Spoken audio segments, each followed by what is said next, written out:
When you think of American farming, what comes to mind?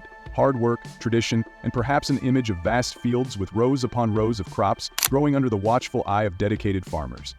For decades, John Deere has been at the heart of that image. But today, it's at the center of a controversy that could change the landscape of agriculture in the United States forever. In the past year, John Deere, the iconic maker of tractors and farm equipment, has made moves that some experts are calling a monopoly grab, and it's sending shockwaves through the farming industry. With over $34 billion in annual revenue, John Deere has long been a dominant force in American agriculture.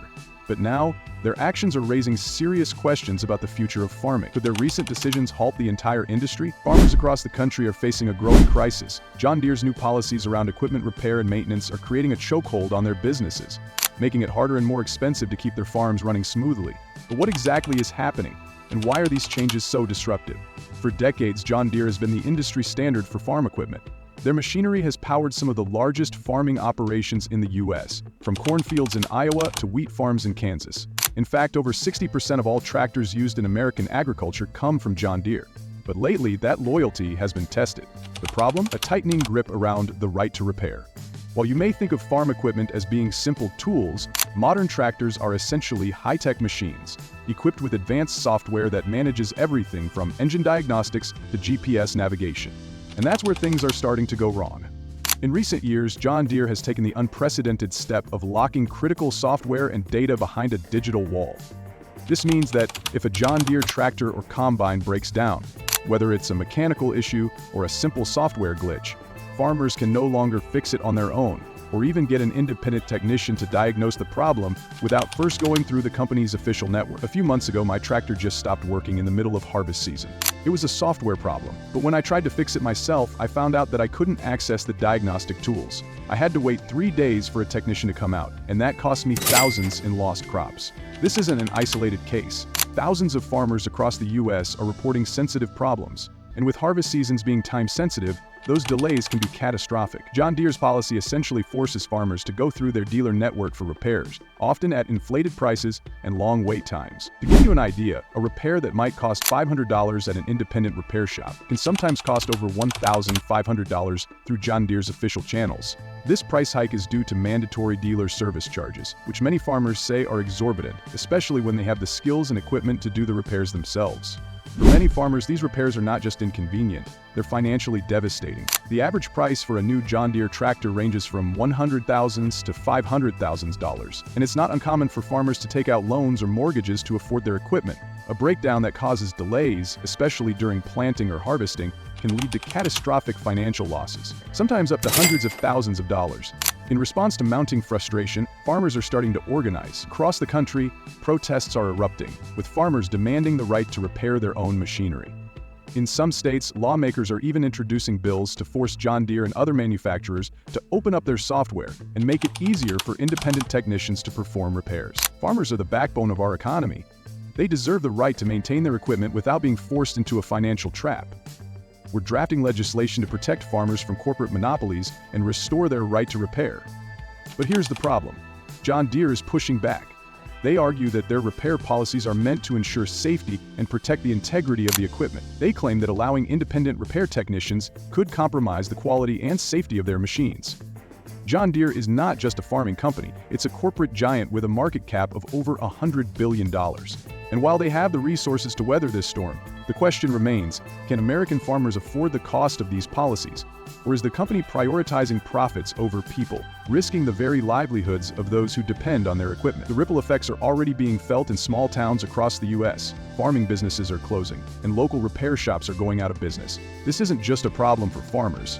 It's a threat to entire rural economies that depend on agriculture. The issue is not just about fixing tractors. This is about control over the agricultural supply chain.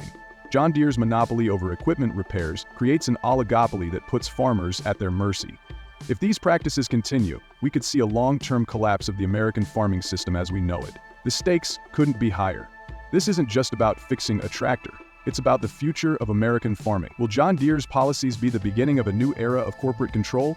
Or will farmers and lawmakers push back hard enough to preserve the independence of American agriculture? As this battle unfolds, one thing is certain. The heart of American farming is under siege.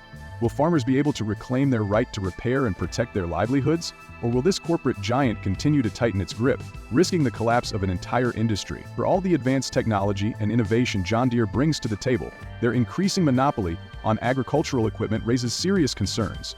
When a company controls the very tools that farmers depend on to survive, can they really be trusted to put the needs of the industry first? It's not just the price of repairs, it's the unpredictability. One year you're on top of your game, everything's running smoothly, and the next, boom, a software update breaks your tractor, or you can't get parts fast enough. Last year, I had to wait over 3 weeks for a key component. By the time it arrived, the planting season was already over. I lost an entire year's worth of crops, and I couldn't do anything about it. This isn't an isolated case. Across the country, from the cornfields of Iowa to the wheat fields of Kansas, farmers are increasingly frustrated by what they see as an abuse of power. But what's driving John Deere's controversial repair policies? Let's dig deeper into the numbers. In recent years, John Deere has reported record profits. Their latest quarterly earnings have soared to nearly $12 billion, a 15% increase from the previous year. Meanwhile, for the farmers who rely on their machines, the financial strain has become unbearable. In fact, the average farmer spends over $15,000 a year on maintenance and repairs for their equipment. That's a significant portion of a farmer's budget, which, in many cases, is already stretched thin due to rising costs for seeds, labor, and land.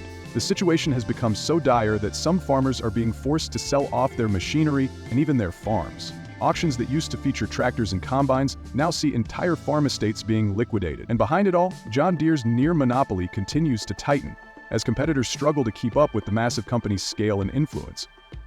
In response, farmers are fighting back. From online petitions to state-level legislation, they're demanding change. But in some cases, even the legal system is being tested. Lawsuits have been filed against John Deere, accusing them of violating antitrust laws and monopolistic practices. But the path to resolution is anything but clear. The fight for a right to repair is becoming a battleground of its own. The issue with John Deere's repair restrictions is a clear case of a monopoly abusing its position. While the company argues that they're protecting safety and quality, the reality is that they're creating a situation where farmers have no choice but to accept inflated prices and long delays. If this continues unchecked, it could set a dangerous precedent for other industries. John Deere's executives defend their policies, saying that their repair restrictions are about ensuring safety and reliability. But with their profits soaring and farmers struggling, the question must be asked: is John Deere protecting its customers or simply protecting its bottom line? What we're asking for is simple. We just want to be able to fix our own equipment when it breaks.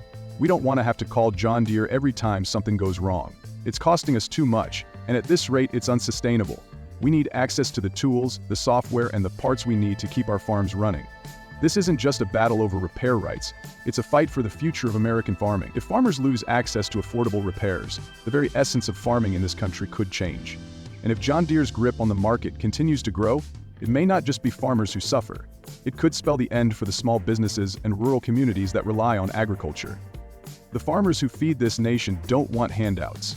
They want the tools and freedom to keep their farms running efficiently. And right now, they are fighting for the right to make those repairs on their own terms. But the question remains, can they win against one of the most powerful companies in the world? Farmers aren't alone in this fight. The right to repair movement has been gaining momentum in multiple industries, from electronics to automobiles. More and more people are realizing the importance of access to repair information and parts. In fact, over 25 states have proposed or passed right-to-repair legislation in the last few years. And with farmers now adding their voices to the mix, the pressure on John Deere is mounting. It's clear that John Deere's actions have far-reaching implications.